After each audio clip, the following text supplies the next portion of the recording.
Hey there. I'm Marty. He's Marty. And that's Brennan. And welcome to the Open Water Podcast, where we go just a little bit deeper. Let's cheers. Shall we? I could not get that open. There it is. Hey, cheers. Yo, why are you guys in our chairs? You said they were gone. What? Hey, What? Chocolate milk on the chairs.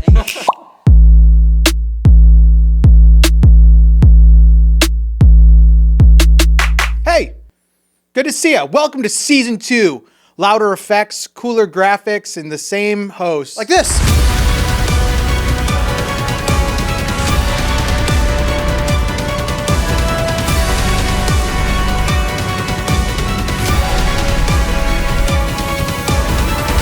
Let's dive in.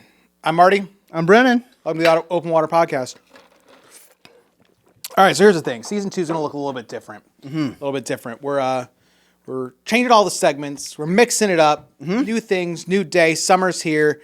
And so last season, which was so long ago. Gosh, I hardly remember it. No, for real. We started with our favorite things. Yeah. It was great. It was a good time, but, as we've matured, we've grown. We have. Decided to mix it up with a thing called silly things. You ever had a time in a day where you're just like thinking about things, you're like, that's kind of silly. Why do we still do that? Or that's just silly, it made me laugh. So we're going to change the segment from favorite things to silly things. I like it a lot. Do you have any silly things that stick out to you You know this what's week? silly to me, Marty? Tell me, Brennan. Why have we not figured out universal pants? Healthcare. Sorry, what? Universal pants, shirts, and shoe sizes. Every brand is a little bit That is different, real. And it's hard to shop at Kohl's. It's getting harder and harder to shop these days around You need all Kohl's. your Kohl's cash. You don't go to Kohl's. It's hard to spend it when you can't even find what you're looking for. True. Kohl's has had a really interesting shift. I go to Kohl's once a year. It's usually right before Easter or Christmas to buy the stuff that I got to wear for Easter service or Christmas service. I don't go to Men's Warehouse, right? Because they greet you at the door. They're aggressive. They're like immediately pull out a tape measure, and I just feel like it's too much. And so I go to Kohl's to be left alone. And their stuff's always different. It's always the wrong sizes, and their nice clothes keep shrinking. They're really hitting. Yeah, everyone's gotten a little muscly, more athletic fits lately, and It's all golf clothes. I mean, clearly you're an athletic specimen, but like some of those clothes just don't work, and it's harder to find the size, and That's it. you're spending all your time in the dressing room and not shopping. not at home with the children. That's it. All right, I think that's a fair silly thing. Yeah, what about you? My silly thing is how are we still doing oil changes? Like you think like we have electric cars, we have airplanes for crying out loud, and yet every 3,000 miles you have to go to Take 5, and they're like, you want a bottle of water? They're great place, but like how have we not figured out oil that lasts longer than whatever it is, and so I just think oil changes seem like a really weird thing that we continue to do. Oil is for food. Oil is for food. I don't know what that means. No? But, Okay. but I think oil changes is one of those things where it's like you think we'd figure out a way to like once, we have diesel cars for crying out loud, right? Where it's like, I was talking to somebody, they're like, yeah, I fill up my gas every like 4 weeks. And you're like, it's about how often I do an oil change. Like, that's crazy. Wow. That's my silly thing of the We week. drive? None of your business. All right, that's silly things. So- Great new segment. Yep. I think that's going to be a huge hit. What's your favorite silly thing of the week? Kaylee's, I think, was my favorite. I'll share hers. Kaylee thinks mailboxes are a silly thing. That we write letters to one another and we send them in the mail and they show up to a little box in front of your house and you get to look at them. And It's a little odd when you think about it. do you have a favorite mailbox design? Oh yeah, any of them with the manatee? That's Me holding- too! That's holding Yeah, the up way this, like- box. Yeah. Yep. Love that. Yep. I would never great thing ever, for manatees. I would never ever hit a mailbox with a baseball bat. But like if I had to, Sure. that game we play, if we had to, Yeah. that would also be a really fun one. Just to, it's almost like throwing it away and it was garbage. Like I I don't, would certainly break your hands. I think trying to hit that one from the unless back of a it's moving like truck. it's, Never done that. like, I feel like they look like they're cement, but there might be like just hollow plastic. Be that neighbor. Who knows? I would never smash mailboxes. Just to be clear, that would be not kind. No, our podcast does not. Anyways, that's our segment. Silly things. What's your favorite silly thing? Yeah, that's silly. I have a second silly thing. I'm gonna throw it in there. Do it. Okay, let me be clear. Let me back up. You read an article that Chili's was rebranding. Yes. Oh, here you go. And you're like, we should go. We should go explore the new Chili's menu, which, for those who may not know, Chili's, in my opinion, is the worst restaurant of all time. And we went there. I was open-minded. I went in there with you. And on their menu was Nashville hot mozzarella sticks. Yeah. In theory. And I was like, I was intrigued. I was like, you know what? They've they've claimed to figure some things out, and I ordered them. And they dyed my fingers red. Yeah. And they were a thing of tears. Yeah. It was not good. So that's my other silly thing. Chili's. Figure it out. All right, with that said, we're going to do a new segment called Top 5, where one of us will bring a list of top 5 things, and the other person has to guess what they are. So here's my top 5 things. Oh, here we go. For you New is always better, isn't it? That's what they say. That's what I've heard. I think this segment's going to be a huge hit. All right, cool. Here we go. Top fast food chains by number of locations in the state of Florida. Top 5 fast food chains by number of locations. So it's not necessarily the most popular, but by location, they have the most. Top 5. Here McDonald's. we go. McDonald's is number 4. Taco Bell. Taco Bell is number 7, not on the list. Oh. Surprising, right? Chick-fil-A. No, Chick-fil-A doesn't even make the top 10. Subway. Subway's number 1. Congrats, with 1,188 locations. Jersey Mike's. Jersey Mike's is not on the list. And neither is Jimmy John's. Jimmy John's is not. I'll give you a hint for one of them. One of them is a primary beverage. Actually, 2 of them are primarily known for their beverages. Oh, Starbucks. They're calling that. That's number 2. I'm just here reading the facts. Dunkin'. Dunkin' is number 3. You're missing one more. What's slot? Fast food. Which 5? number? Number 5. Number 5. Burger King still isn't a thing. Burger King is number 6. Really? Right. Okay. Shocking. I was shocked by that. Wendy's. Wendy's is number 5. Arby's. Yep. No, you got it. Wendy's. Wendy's Five. All right. What's surprising to me is the last 3 are 8, 9, 10 out of the list of top Not a 10. chicken joint on there. No chicken joints, but pizza is Domino's is number 8, Pizza Hut number 9, Papa John's number 10. I'll be. People like their pizza. Figure it out, chicken people. Yeah, Come on. Yeah, Chick-fil-A is probably on the rise, you know. You got 1 year. We'll do this podcast. Where's White again. Castle on this list? Oh, yeah. Have you? Is there White Castle in Florida? There are, but I think more popular around here, at least, is Crystal. I've never had that, but I've heard it's like White Castle, but different. Should get a bunch of small burgers in a bag. One time, Go ahead. I was in Detroit for a super amateur UFC fight. Like, I got it for a Christmas gift. It was a very kind Christmas gift, and we were at where the Wings play. The Little Caesars Arena? No. Oh, the Joe Louis. Joe Louis before they did Yeah. the whole thing, and so it was like one of the last things in the Joe Louis before they did the whole Wow. thing. Yeah. And we were there till very late, like 1:30, and we were very hungry because we didn't want to pay like $14 for a hot dog. And so the only place open in Detroit at that time of night was White Castle. And of course. That's how it's supposed to be. Correct. But go And on. there were bars on the window in the drive-thru. Well, which yeah, was you got to wild. protect the place. But it was me, my brother-in-law, and then their friend, and who will remain unnamed, but you know who you are. And he was a vegetarian for 10 years. And surprisingly, White Castle has no vegetarian options. Why would they? On their menu. And so we insisted that the jalapeno burger was going to be a great thing to try. Because he was like, I'm going to eat one of these. Which one? We said the jalapeno one. And so he ate 10 of them. And we had to stop halfway through to let him just get it out of his system. Wow. So it was a treat. Broke So that long of a... his choice. No one pushed him. He said, I'm White going to do it on White Castle. What would be your choice of Breaking of a vegetarian... if you were a vegetarian for 10 years? The steakiest steak I could steak, you know? I like that. Yeah. The biggest steak. Wouldn't you get sick though? Like when you watch Survivor, I watch Survivor and they've been like only eating rice and beans for 28 days and then they go on like the reward. And they're like, I want a like an cheeseburger. insulin overload. Like, Yeah. you know they're all sick after that. There's no way they're like, go back to their tent and sleep with like a happy full belly. No, not at all. It's insane. Something to think about. All right, that's top 5. If you're a vegetarian out there, don't do it at White Castle. Stick with it. Yeah. No, do whatever you want. If you want to eat meat, eat meat. Anyways, all right, with that said, Sunday segment. Wow, 2 wildly Completely popular off the different. bat. Yeah, crazy segments. I think those are going to be really successful. I think so. All right, it's time to talk about Sunday. Let's talk about Sunday. Sunday. It finally arrived. We're Uncluttered. We're in summer. We are in summer. Uncluttered. Number 1. talked about insecurity. We did. Why did this come up first? Is that just how the text ran out? First of all, maybe Sure. give us a little bit of what we're doing, what we're Context walking of through. Uncluttered? Yeah. Yeah, Uncluttered is a thing that I think God has personally done in my life.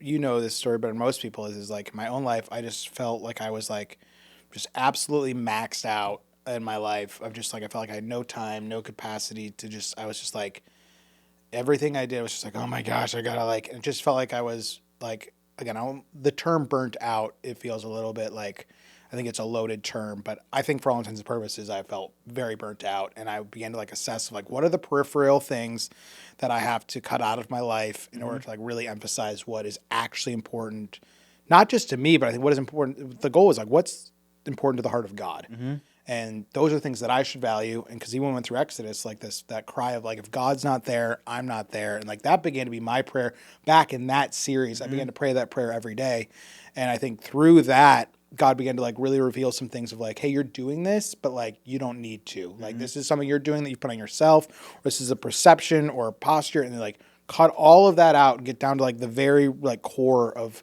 like what is actually important, what is necessary, what is required of me truly versus perceived required.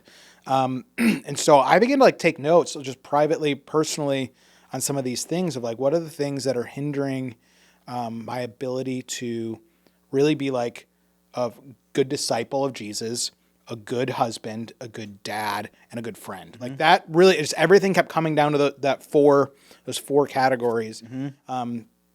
And like Pastor Mondo kindly brought up, he's like, it's interesting because like your title can change, your house, like you can move, you can like all these things shuffle, right? Constantly things are shuffling. Your kids change schools, like all these things are shuffling. But at the end of the day, like my relationship with the Lord is not shifting. Yeah. I will be a dad. I will be a husband. I will be a friend to people. Like those are four non-changing like factors. Yeah. And so like how do we emphasize and make the most of those? And I found that if I really tend to those four, like other things fall in place. And so I began to just take notes privately, and I found myself personally going back to the Old Testament and looking at the life of Saul and David and Solomon. I think it's interesting you landed in those three characters. I just think they're so unique and different, and like I think the family relationship between Solomon and David I think is intriguing, where it's like you have these like the family component, you have like the guy that the world sees as being the dude, and it's the world like they see Saul and they're like, this guy's the guy. He's tall, he's strong, he's got it together. When he's internally broken, and then like the story of David, which we'll get to in a couple of weeks, is like they look over David over and over. Like Jesse brings in all of his kids, and they're like, is there another one? And they're like, yeah, we didn't bring him because we thought he was so unsuited for the role. And I think it's like sometimes the things that we think are important are actually like not, and sometimes I think the ones that are like, this should be the guy, are like actually like God uses the people who maybe get overlooked the most, you know? I think that's good news for us, is because sometimes we're like, I'm not, God's going to use me in my life. And like, if we look at the Bible over and over again, we see this pattern of God using the people that like most people are like, really? God's going to speak through the guy who has a stutter, and then like he's so broken about it, he has to bring in his brother. Like, I think that is just like powerful stuff. Yeah. So that's how we end up with those three, and I think they're all radically different, and God shows up in each of their lives in a different way, and they put language to a lot of things, a lot of feelings, a lot of thoughts that I think help us process our own stuff. Yeah. So we jump in to 1 Samuel, kind of in the middle of the story, but the beginning of a larger story. Where we're at in general, Israel for generations has been In captivity. Well, oppressed. They have another bigger nation, the Assyrians and the Persians. Were the ruling faction of the land at the time. Okay. Israel is experiencing freedom for the first time in generations. God has a plan for how to lead his people. However, they want a king like the other nations. That's what they're doing. That's what we want. The Lord acquiesces, and we come to our story where Saul has recently been made king. Been in selected, chapter 8. Been selected in chapter 8. And we're in chapter 10. And we enter into talk about insecurity. How'd you land there in this story? Yeah, it's a great question. So insecurity, I think, is this picture of Saul like the insecurity of Israel, right? Like it's a prime thing of like we want to be like everybody else, we want to be like everybody else, and that's like the answer is like why? Like your security should be in the fact that the Lord has provided for you, the Lord has shown up, the Lord has led you up to this point, despite having the best thing, despite having the steak. They're like, we want processed garbage food. Give us a king. I think it stems from this idea of like comparing and looking at it and being like, we feel left out. There's a gap here. It's what I talk about is the gap of like what is required of you, what you have, and where you are is insufficient of where you're presumably required to be. That's kind of the definition of insecurity that we cooked up. And they just felt like it's like for us to be looked at as a legit nation, or for us to be accepted, or for us to be whatever, fill in the blank, we have to be like everybody else. We have to have a king. And so this kind of this undertone of insecurity shows up there. But like Saul is an insecure human being. Like we see it all throughout his story of like him concerned. I mean, I don't want to give too much because we're going to talk about it in the future weeks. But like I think a prime example is like Saul is consciously jealous of David, and to the point where he tries to kill him, and it becomes a main theme of like Saul trying to get rid of anybody who like could possibly threaten his role and like who he is and his position and his posturing that he's portraying off to everybody else. There's some really cool parallels to Jesus that are going to come up Yeah. in these stories too. And so I think insecurity is this theme of like Israel's insecurity and also Saul's insecurity, and kind of like bridging the gap of making this like macro to micro. Because I think it's easy to look at insecurity in other people, which we're like, oh, Israel, and they're like Saul. You're like, oh, we also deal with insecurity, and we each have insecure areas in our own life. So how do we talk about it? How do we address it? And how do we find our confidence in Christ is the question. Yeah. On Sunday, one of the most potent pictures I think you painted, and it's in the from the text, is when Saul hid amongst the baggage. Yeah. And baggage refers to something supplies actual in the story, but man, how that fits in our context, what we call colloquially baggage in our own lives. Yeah. So riff on that. Yeah, that one was tricky because like I never want to dismiss like or like lighten or like people have real baggage. It's a real thing. People have had hurt and experience that has led to like them carrying like emotional baggage, and I never want to like make light of that because it's real. Like I have that, you have that. I think everyone has their own baggage that they're working through. But this picture that I think sometimes we use baggage as like a shield. Like me and Anna make jokes sometimes that like our children can be social shields sometimes if we're like in a context where like we gotta go, kids gotta get to bed. We don't do that often, but like there's been a few moments where we're just like I'm holding the baby and just like people are like I don't want to be there with the baby because babies cry and they smell and stuff, but like I think sometimes our baggage can kind of in our minds like trick us to be like kind of like a shield from things of like oh, I can't do that, I can't grow here because I got this thing, and we almost coddle it sometimes, not always, but if we're in unhealth, I think we can use our baggage as like this thing where it's like because of my past experience I don't have to, I can't. We usually give it a name too, like as if it's like we possess it. Church baggage. Yep. And I think as followers of Jesus, our goal is to bring these things to Jesus. I don't say, again, I know that sounds like it's making light or like an easy process, and it's often not, but like we are to bring our baggage to Jesus, and we are to grow and heal and like mature, and these things take time and process. And again, I alluded to like some people, it's like actually getting like therapy, like working, like having a conversation with someone else to like, or Christian counseling, or like maybe for some people it's like going and seeing a doctor, like genuinely. I'm not like some people need to like talk to somebody professionally about their things, and that's okay. Like, and I think sometimes it's like, well, I'm just going to pray it away. And I think you should start with prayer, and you should start with like the disciplines and reading. But the process of healing does look different, and there's not like a quick fix for any of that. But I want us to be on guard and be conscious of us hiding behind our hurt and our trauma and our baggage to the point where it's like sometimes we can acknowledge it, but we don't address it. And it's like we gotta continue to move forward. It's kind of direct, but if I can ask, like, is there just something that a specific type of baggage that comes to mind, like generally speaking, Oasis Church that you see tends to deal with, or is there a particular flavor of baggage that our congregation can bring to the light?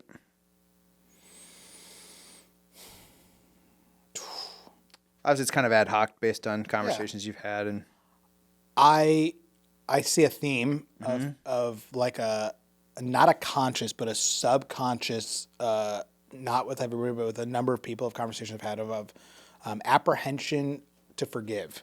I have like an ongoing book of like just things that I've like seen and noticed, observed, conversations of just like how can we continue to meet the felt needs of the people in the church, and a series on forgiveness is on the radar for eventually, and I've kind of already started putting it together a little bit. I don't know what that looks like or when that's going to happen, but I think people get hurt and their natural reaction is to take just a huge step back, and it's easier to like just be like they offended me, thus their space, rather than be like, is what they're saying legitimate?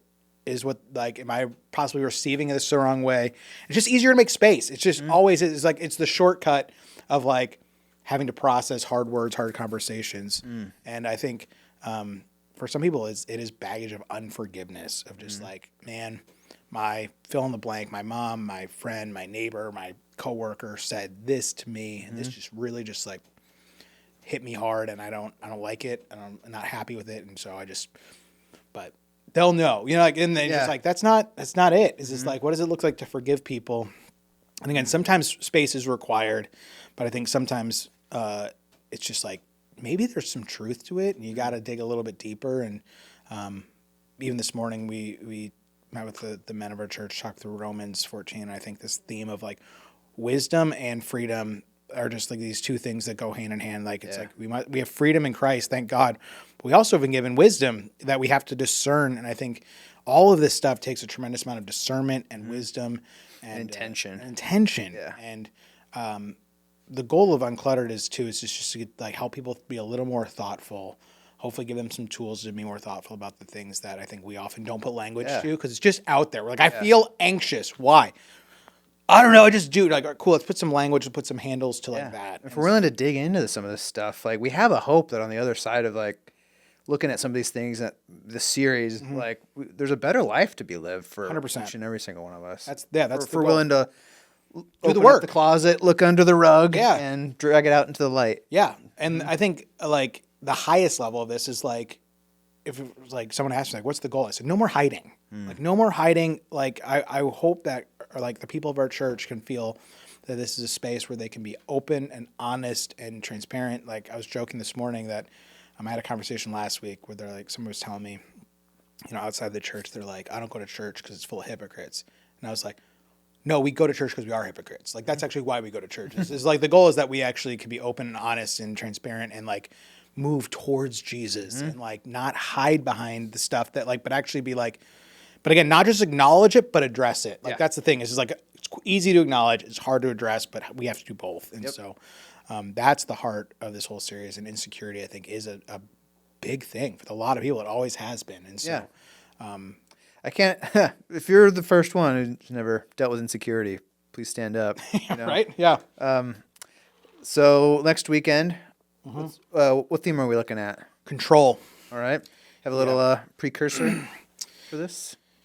Yeah, there's a moment with Saul where Saul, despite being told what to do, despite knowing what to do, thinks his way is better, and he goes ahead and does something that he shouldn't have done, and it leads to bigger ramifications. But it really is like a very clear moment where he's been told to like sit and wait and be patient, and he's like, no, hits the gas, and it has consequences. And I think most people don't have to think very far when they were like, I'm doing it my way. And it was like, dude, that was not the move. And so, no, that didn't happen to me this morning. Totally. Yeah. How do we relinquish control in the areas that we were never intended to control? Because I think there's, when you think about control, we're just like, Jesus, take the wheel, Carrie Underwood style, and just like sit back, relax. And it's like, no, there's certain things that we're actually told to actually like, we're called to like lead our families, or we're called to do certain things. And that doesn't mean you're just like, I'm not doing anything, I'm not controlling it. Like, it's not what we're called to do. But how do we lead in the ways we're called to lead, but relinquish control in the areas that we were never intended to control? Man, so that'd that's be a good one. As a supplement, started up the Friday email again. This time it's a little less informational. You get enough of that with the big three on Sunday. So we started to do a bit more of created a devotional around this series to help you go into open water a bit deeper. Yeah, prime the pump, prime the heart for Sunday. Like Yeah. I hope that people feel like they're not like hearing this the first time Yeah. Sunday morning, where it's like I've never heard of any of this, and so helping make the most of Sunday is Yeah. Get the full picture, the full story by That's engaging those devos too. All right, so that was Sunday. Sunday. We're into summer. We're in the Uncluttered. Yep. All right. New segment because this is season 2. Yep. New segment alert. Dose. Ding ding ding ding ding ding ding ding ding ding. All right, new segment. This is called Unpopular Opinions, where our fantastic team of people behind the cameras, our live studio audience, gives us a category, and we give our unpopular opinion based on their category. And so we don't know what this is, and so we're really just hoping that our brains are on full speed. That's why this is my 3rd cup of coffee today. Zoom zoom. Here we go. Give us a category. We'll give you our unpopular opinions. Call back to our very first episode, breakfast foods. Breakfast foods. Alrighty. Unpopular opinion. You have an unpopular opinion about breakfast? Sure do. What is it? Eggs overrated. Get them out. Get 'em out of here. Are you serious? Disgusting. You're anti-egg. Get them out of here. They're too expensive. Scrambles, like all eggs. You know, There's no place for eggs in breakfast. I'm sorry. A deviled egg. A deviled egg can stay. That is. Deviled eggs, you're good. You're cool. Who eats that for breakfast? As I said, I think the first time, not a fan of the devil, but I love his eggs. Okay. How about yours? Unpopular opinion. I think juice is weird. I think the idea. Let me be clear. I like orange juice. I actually like juice a lot in general, but I think like the juice has become like the a powder juice that staple. you get from No. I'm talking like real orange juice. Okay. But like I think juice is just a weird thing. Like, have you ever been to a place where I think brunch maybe is that what it's called? There's a place in Ormond that has they're like, do you want strawberry juice? Do you want kiwi juice? Do you want like all these different types of juices?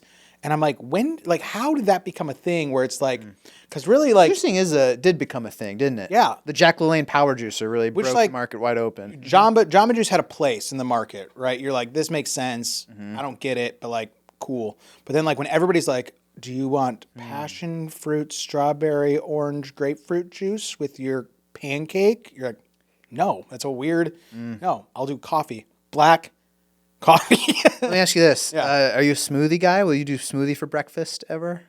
I dabble with a smoothie here and there. You dabble with a smoothie? Yeah. I think there's a connection between juice people and smoothie people. I think That's like Similar saying plane. that like surfing and snowboarding, like they're both on boards. Like, no, they're not. That's not the same at all. That's not it. So that would be my unpopular opinion is juice is a weird breakfast item. Yep. Feels like an afternoon treat. Some 1 o'clock apple juice. I've worked hard today. Yeah, I earned this. I deserve squeezed fruit. Yeah. That's it. All right. That's our unpopular opinion. Yet another wildly popular Your segment. unpopular opinion. Oh my gosh. Please let us know. And here's what we're going to do. We're going to do something a little bit different, I think. I think this is what's going to happen. To help. Do well with change. I know. You don't know this. No one actually knows this. This is real time.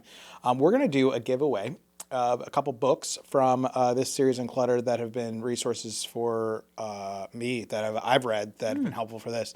So here's what we're going to do. For season 2, which will last 11 weeks, the whole summer. This is season 2 of Open Water Podcast. We're going to add up all the comments, and if you comment on one of these videos, your name will be thrown into a bucket. And then at the end of the summer, we'll do a giveaway for a bunch of books. And so Love it. But you get 1 comment per video. So because I think Cane Pork, is there. Shout out. Yeah, shout out. We see you. Thank you for commenting and participating. But you can't do like 55 comments, 55 comments, 55 comments, 55 comments. Like, Yeah. One comment per video. But if you comment, leave your thoughts, you'll be thrown in a bucket. And at the end of the season, give away a bunch of books. It's not a desperate plea for engagement. Don't worry. This is just strictly a contest meant to be enjoyed. Or we're curious your thoughts. Brennan, you're fired. So here we go. All right. All right, cool. We're going to move into our next segment, which is going to be an absolute surprise, but it's cued by us snapping. Ready? 3, 2, 1. And welcome to the Elijah and Amando show. We have no idea what this is.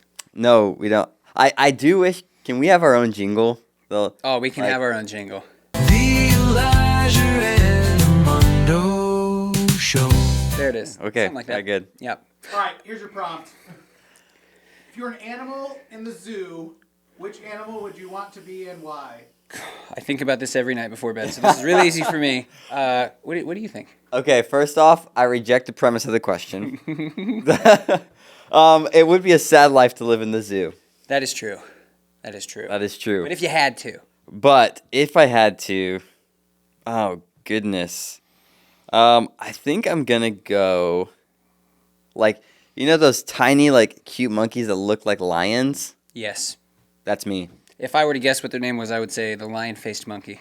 But I don't know if that's true. That could possibly be it. Okay. And why would you choose the lion-faced monkey? I feel like because they have, like, basically, like, they're in, like, a playground.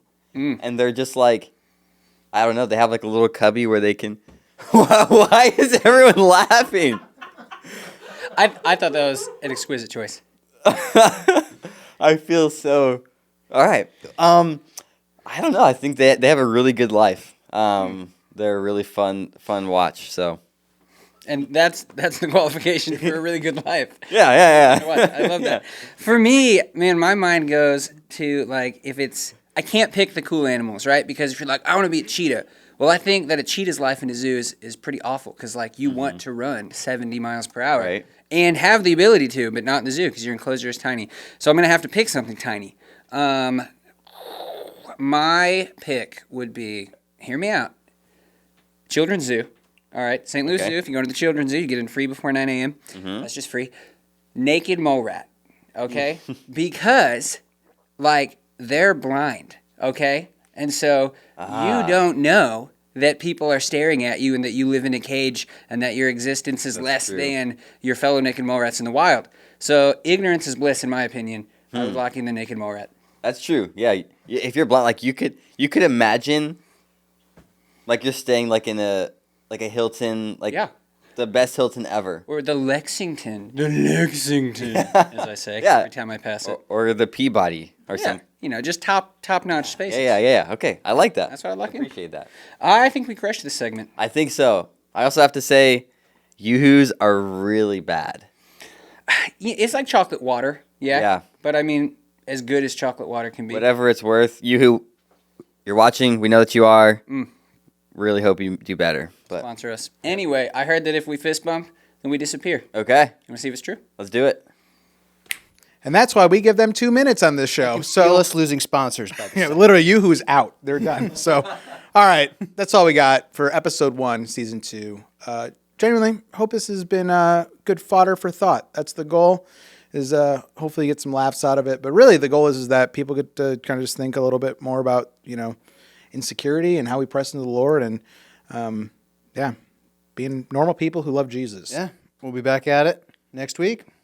Back at it, talking about control. So with that said, let me pray and we'll wrap up. So, dear Father, thank you for today. God, thank you for the sunshine. Thank you for just a new day, God. We pray over our church. God, we ask for your hand of protection over each of them. God, we pray for those who are battling sickness, for those who are wrestling with doubts in light of just things going on in their life. God, we ask that you make yourself abundantly known in each of their lives, each of their hearts. God, we thank you for who you are and what you're doing. We commit this time to you. In Jesus' name, amen. Amen. See you later. Happy season 2, gang. Boom, boom, boom, boom, boom.